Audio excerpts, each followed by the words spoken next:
नमः संस्कृताय मित्रों। आज संधि प्रकरण के अंतर्गत व्यंजन संधि आप देखेंगे। तो व्यंजन संधि को पहले हम जानेंगे व्यंजन संधि क्या है, उसके बाद उसके प्रकार। व्यंजन संधि, तो व्यंजन संधि क्या है? सबसे जैसे अभी हमने स्वर संधि पढ़े, स्वर संधि के सूत्रों के आधार पर बारी बारी से सभी आपने उदाहरण देखे और सभी सूत्र देखे, या जो अपवाद वाले भी सूत्र हैं उनको भी आपने देखा है।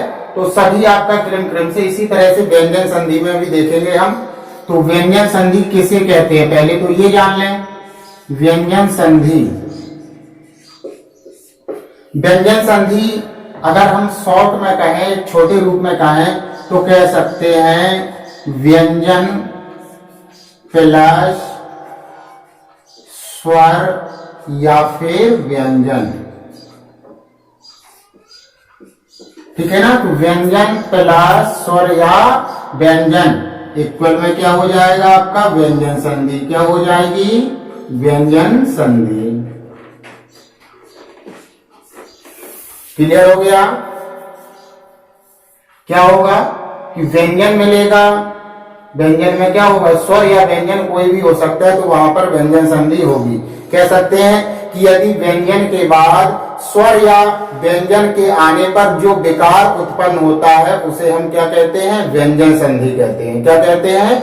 व्यंजन संधि कहते हैं। यानी कि व्यंजन के बाद चाहे स्वर आ जाए और चाहे व्यंजन आ जाए, उसके बाद जो विकार उत्पन्न होगा, जो उसमें परिवर्तन होगा, उसे हम क्या कहेंगे?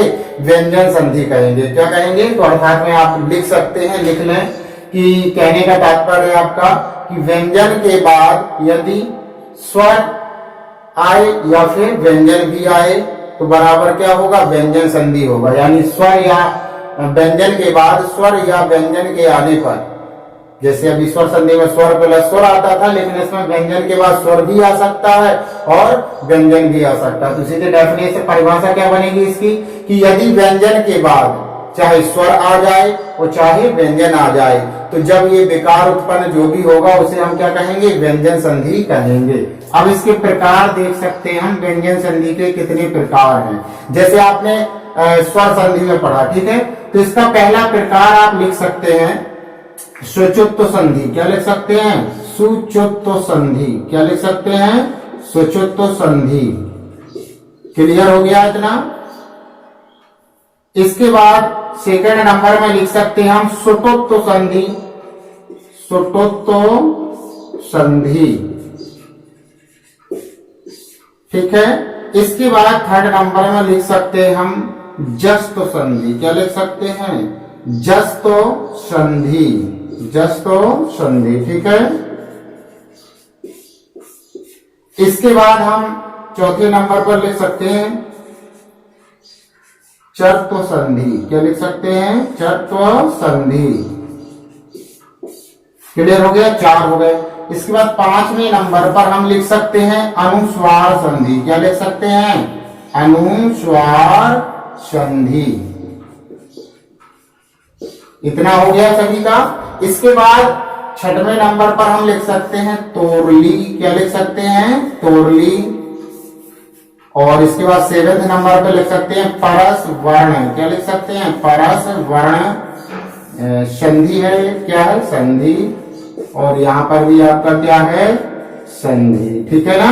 इसके बाद 8वें नंबर पर लिख सकते हैं हम परस वर्ण के बाद अनुनासिक संधि। कौन सी लिख सकते हैं? अनुनासिक संधि। ठीक है। तो कहने का तात्पर्य हो गया आपका, सबसे पहले हम देखेंगे व्यंजन संधि किसे कहते हैं। तो व्यंजन से स्वर या व्यंजन का जो मेल होता है और उस मेल से जो विकार उत्पन्न होता है उसे हम क्या कहते हैं? व्यंजन संधि कह सकते हैं। एक छोटे रूप में कह सकते हैं कि व्यंजन प्लस स्वर या व्यंजन बराबर क्या होगा? आपका व्यंजन संधि हो जाएगा। ठीक है। अब जैसे यहीं पर देख सकते हैं हम प्रकार के बाद, जैसे यहां पर हमने लिख दिया, ये तो प्रकार हो गए आपके। क्लियर हो गया इतना? ठीक है। अच्छा, इसी में जैसे में लिख सकते थे हम, ठीक है ना। जैसे लिखा आपका वाक, धन, ईसा, क्या लिखा है, वाक धन ईसा। तो देखिए यहाँ व्यंजन है, यहाँ स्वर है, तो व्यंजन और स्वर का मिलन यही है आपका, व्यंजन और स्वर का मिलन। तो क्या हो जाएगा इसके, अभी बारी बारी से हम पढ़ेंगे, वागीसा, क्या हो जाएगा, वागीसा। जैसे आपका व्यंजन व्यंजन मिलाना, तो लिख लीजिए जैसे सत प्लस चित्त, तो इसमें क्या हो जाएगा, सचित, क्या हो जाएगा, सचित। क्लियर हो गया इतना।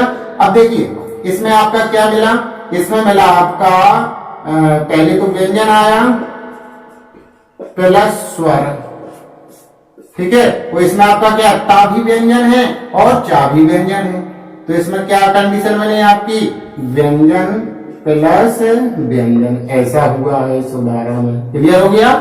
इसमें क्या था आपका, व्यंजन से स्वर मिला, व्यंजन से चाहे स्वर मिले, उसके बाद चाहे व्यंजन से व्यंजन मिले, ठीक है ना। तो दोनों कंडीशन में आपकी कौन सी संधि होगी, व्यंजन संधि होगी। इतना समझ में आ गया सभी को। चलिए इसका एक स्क्रीनशॉट ले लीजिएगा, और इसके बाद अब हम प्रतिदिन एक एक संधि पढ़ेंगे, यानी सुचोत्त संधि है, और इसके बाद सुटोत्त, जस्त, सूत्र के आधार पर, किस आधार पर, तो आपके 8 नाम अच्छे से ये ध्यान रखना कि किस कौन सी संधि का नाम है, ये क्या नाम है इसका, बस पहले नाम याद रखिए। हाँ, और एक सावधानी और इसके लिए, अगर आपको इनको सीखना है तो सबसे पहले आप माहेश्वर सूत्र अच्छी से कंप्लीट करिए, क्योंकि इसमें पूरा जो व्यंजन संधि टॉपिक आपका है, तो इसमें पूरा आपका सहयोग रहेगा ज्यादा से ज्यादा, क्योंकि प्रत्याहारों की हमें जरूरत पड़ेगी। किसकी जरूरत पड़ेगी, प्रत्याहारों की जरूरत पड़ेगी। तो प्रत्याहार कहां से बनते हैं आपके, प्रत्याहार कहां से बनते हैं आपके, माहेश्वर सूत्र से। तो माहेश्वर सूत्र अच्छे से और एक दो बार पढ़ लीजिएगा। चलिए कल के टॉपिक में रखते हैं सुचोत्त संधि और सुटोत्त संधि, दो संधि कम से कम लेके चलेंगे, तो आपके 3-4 दिन में संधि ये आपका व्यंजन संधि समाप्त हो जाएगी, ठीक है।